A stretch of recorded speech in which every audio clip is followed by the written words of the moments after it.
Alright guys, I'm in the Chery Omoda 5. Bad roads, alright, suspension takes it up. Now the thing is this, the car looks like something that costs 250,000 or 280,000, and you come inside the car, it looks like something that is 250,000 or 240,000.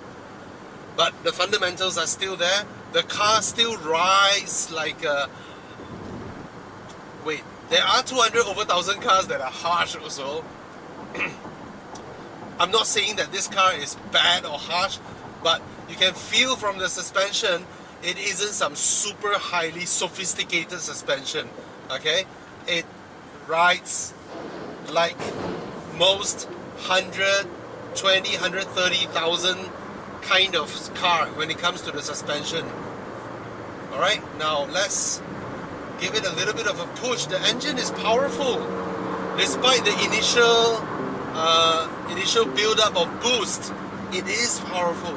How are the brakes? Oof, the brakes are alright, but you need to press them pretty hard. They are tuned for comfort driving. The brakes are comfort bias, so it doesn't want to bite that strong, that fast, okay? So it gives you a gradual build. The steering is huge, but the Speedo LCD cluster that I can see past the big steering opening is small. So I kind of felt that it would be nicer if it has a smaller steering wheel or if it has a larger screen. Okay, but other than that, hey, it's a comfortable car. I can feel the road coming in, but by no means it is super uncomfortable, but it does come in. That's the thing. The perception that when you sit inside here, you see the ambient lighting, the soft touch dashboard, entire dashboard is soft touch. You know, the fit and finish is nice. The leather on the steering wheel is nice. Everything, everywhere you touch, there's not a single surface of cheap plastic. Not a single one that I touch. There are no cheap plastics inside here. Even all the way down to the door bins. Okay? These are all proper quality stuffs. And you tend to feel that, okay, I want it to ride like that. Okay, that's a good example. The X70 suspension rides slightly better than this. Alright, that one is a bit more pliant than this, but somehow this one feels a little bit more. I'm not sure. There is a corner in front. I'll go and attempt it, then I would know better. Okay, but for now I'm being blocked by daily work traffic, you know. Okay, thank you, bye bye, see you. Steering wheel is okay, but it's not the type that is... What are you doing, BMW? You're a 328i. You shall full accelerate. When was the last time you can say this? Oh, I was driving a China car, but I was blocked by a slow BMW. Come on, decide which lane you want, brother. Left or right? Aiyo.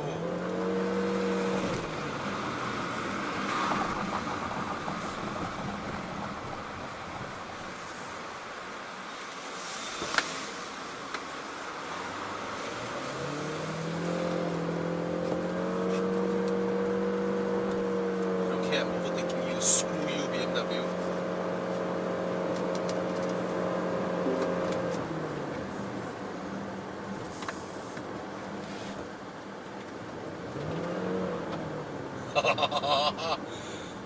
I beat the BMW. He was accelerating after the smart tag. He was trying to not give way to me. I can tell when someone is really easing or he's trying to not give me way. He was trying very hard to not give me way. So let's try. Now, when it comes to aggressive driving, The steering wheel is a bit on the soft, super assisted side, okay? So this car, or most cars from China, are set up to be comfort bias, city driving bias. Their steering wheel, all these are for city driving, okay? So when you go into a corner, you want it to feel like it weighs up and all that and stays true to its line. Those are set up for really sporty driving, okay? So this one is comfort bias. Don't bring this car to a series of course I know people like us who always do Genting drives and all that, we know when to turn, how. So for us to drive a car tidily on mountain roads, we can. Any car we can do it, right? But I'm trying to tell you that there are certain cars that when you do the same thing, if you are not super familiar with the mountain roads, those cars would be more at ease. You will be more at ease and confident, okay? This one is very, very city biased. Steering is very light and all that, okay? So that, do take note. Why am I... I get it. China car. Blocked by German and Japanese expected. Okay, that's lame. Okay, let's throw the car into a corner. Load up the outer wheels. Yep. Bad roads, really bad roads. Funny, this car can take really bad roads, but when it comes to speed breakers, okay, these are very mild, these are pretty mild. When it comes to speed breakers, I kind of felt, they come in. But those just now, those are really bad. They will shake up a lot of cars. Takes it up well.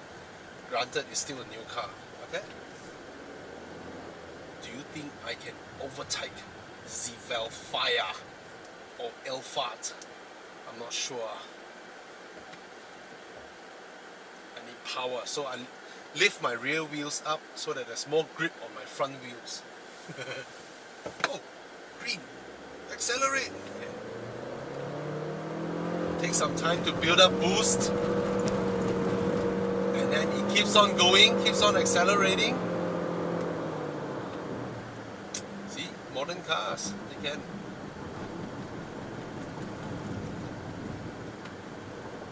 Oh, that's my wife. So this car suddenly looks faster than it is, but it's enough to chase that blue car in front. Hello, 老婆. Oh yeah. Where did she go? Where did she go? Oh, she went and cut her hair.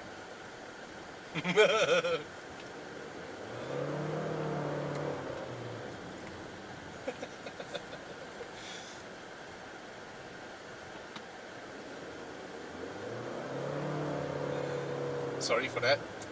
Okay, private matters, nothing to do with the car. Okay, now I use ACC to chase after this car in front. The car will brake by itself. Ooh, too slow. Anyway,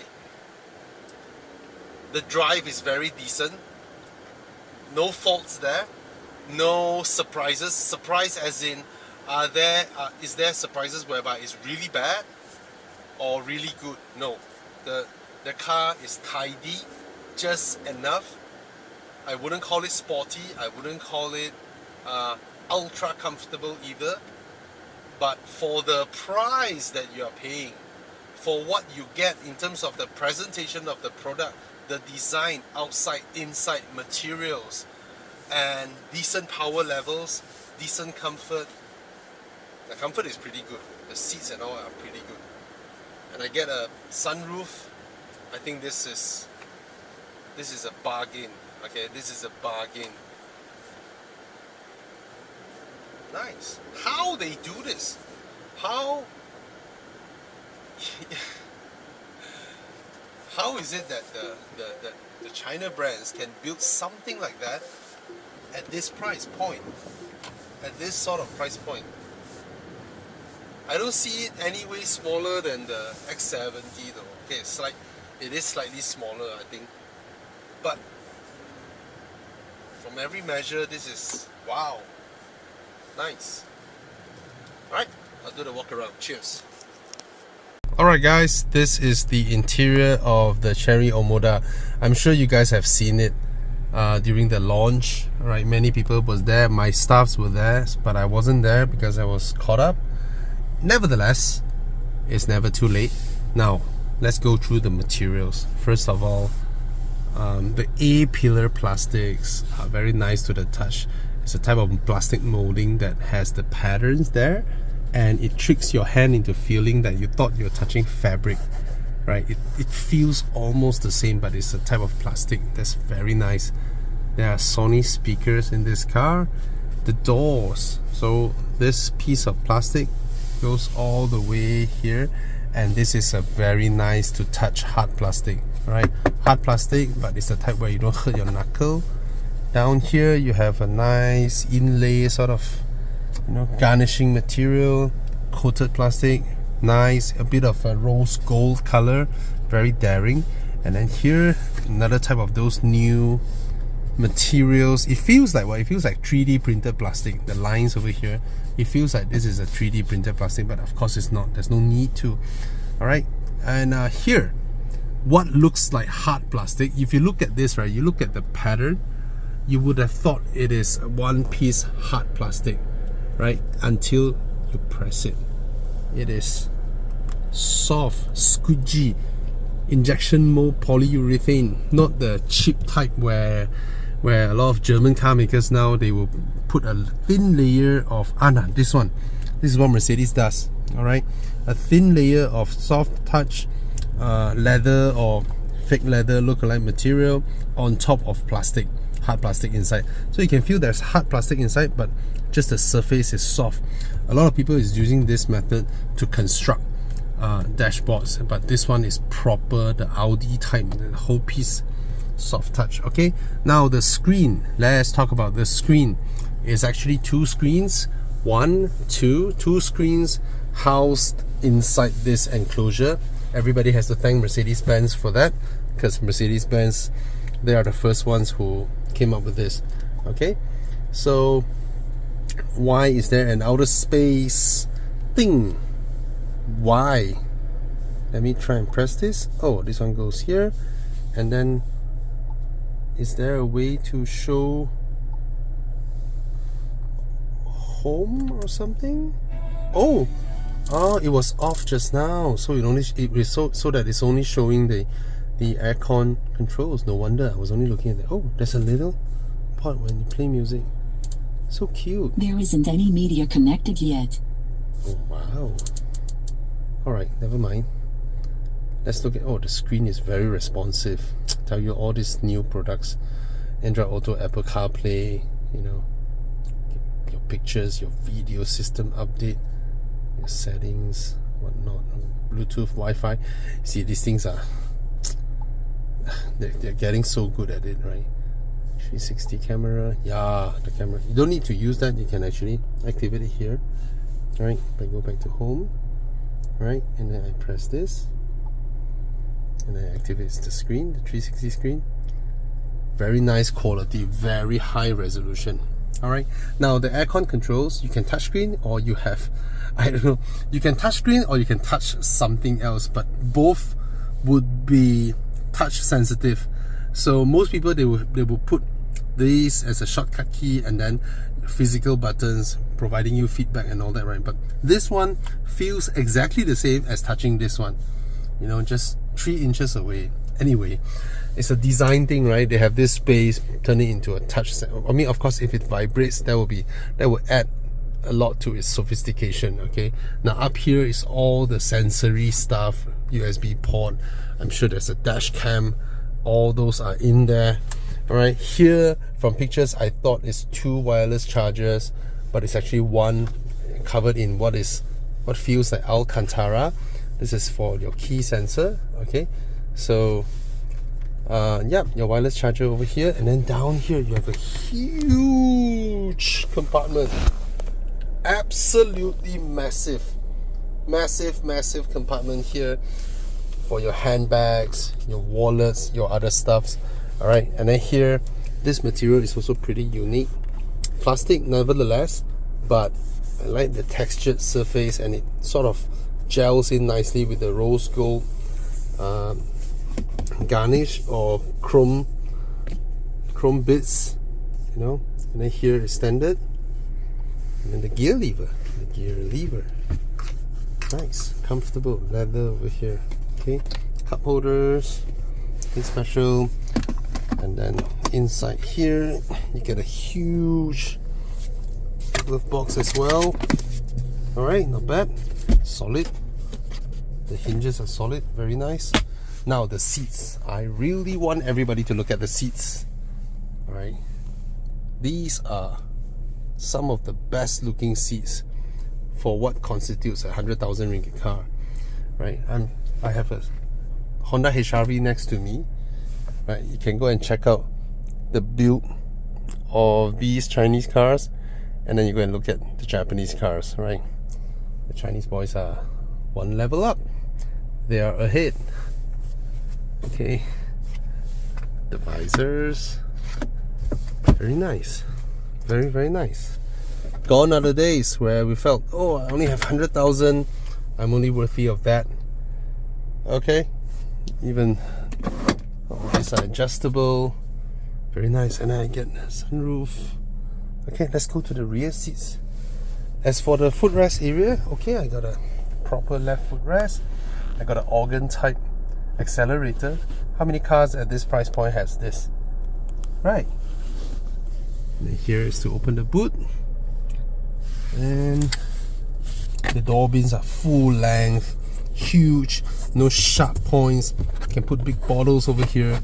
It's just very nice. Alright, let's go to the back. Everybody look at this car and they thought it's an electric car because of how good it looks. Let's come to the back. Now this will reveal the true size of this car. This is not a car that competes with the X70 in size. This competes with the X50 because it's pretty obvious when I sit inside here. The seats are smaller. It's more for kids. You can look at my thigh support here. Okay, you can look at that. So these seats that are actually lower and shorter are more children friendly, because children's legs are not that long. If these are the full length seat base, their legs will be dangling. They can't fold their knees down. Alright, so these are smaller seats. I mean, they're perfect for women, for children, you know, just that big fat adults like me, you know, 5'11", 95 kg gorilla. Okay, so, but they're comfortable. The recline angle is okay. Look at that, the recline angle is alright. But here is a little bit claustrophobic because there are no tiny windows at the back. And there's nothing here, just two holes for cup holder on the cushion, like some European cars. Ta-da! Oh, this is like AMG stuff. I like the fact that the Chinese car makers don't care about hierarchy. They don't care about whether I'm premium and non-premium. No, they don't care. If it's in the budget, they'll throw it in. Their goal is to beat everybody else. And when it comes to design, of course, it has all the spoiler stuff, you know, double spoiler, and the tail lamps are really good looking. This is one of the best looking cars out there. Okay, 230T turbo. And alright, open the boot, powered boot, and then decent, very decent, pretty big. And here you have another storage, you see, soundproofing material, not a cheap single one piece type a lot of Japanese car makers are using. Right, 12 volt, except Mazda. Now a lot of them has improved. Oh, powered struts. Okay, power struts are more logical, you know. Some car makers, they have the strap bar, and then they have the powered hinge. Those are older designs. Interesting is over here. It's probably its left-hand drive market. I love the design of the car. Of course, if this is a glass, it would look better, but this is a fake glass.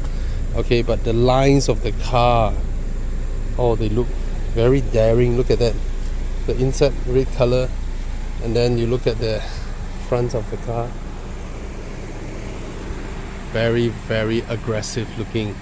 Now, where are the headlights? The headlights actually are here.